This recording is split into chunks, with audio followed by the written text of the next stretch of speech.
তো গাইস ঘরে বসে বসে একদম বোর হয়ে যাচ্ছিলাম, তাই বাড়ি থেকে একটু এলাম। তো বাইরে এসে দেখি ওয়েদারটা একদম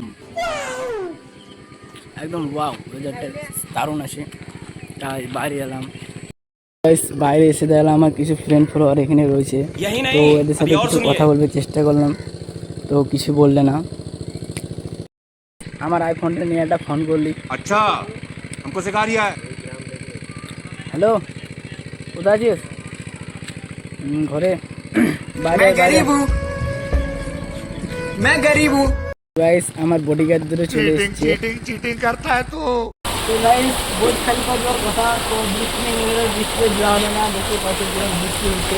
रोज आते हैं इस उम्मीद पे। দেখো বৃষ্টিতে ভিজে ভিজে বাড়ি এলাম, বোঝ খালিফে যেতে যেতে মাঝ রাস্তায় পানি হতে লাগলো, তাই ফিরে এলাম আবার বাড়ি।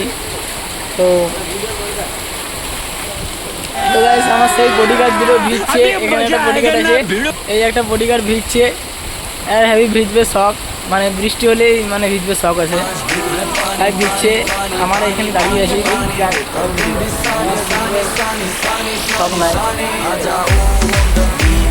বৃষ্টিতে প্রচুর পরিমাণে বৃষ্টি হচ্ছে। দেখো গাইস আমাদের নদীগুলো একদম চ্যানেলগুলো নদীগুলো একদম ভরে গেছে। तेरी दादागिरी निकाल दूंगा मैं। শিলপাড়া ব্রিজ গাইস আজকে বোঝ খালিফা যাওয়ার কথা, তো বৃষ্টি নেমে গেল, হঠাৎ বৃষ্টি নেমে গেল, পরে বৃষ্টি নেমে গেল, তাই চলে এলাম আমাদের পাড়ার দিকে।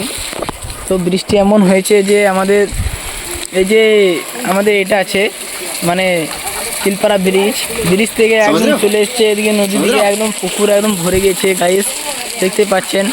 আজকে এই পর্যন্তই আমাদের ব্লগ শেষ। তো ব্লগটা ভালো লাগলে একটা লাইক সাবস্ক্রাইব কমেন্ট করতে ভুলবেন না।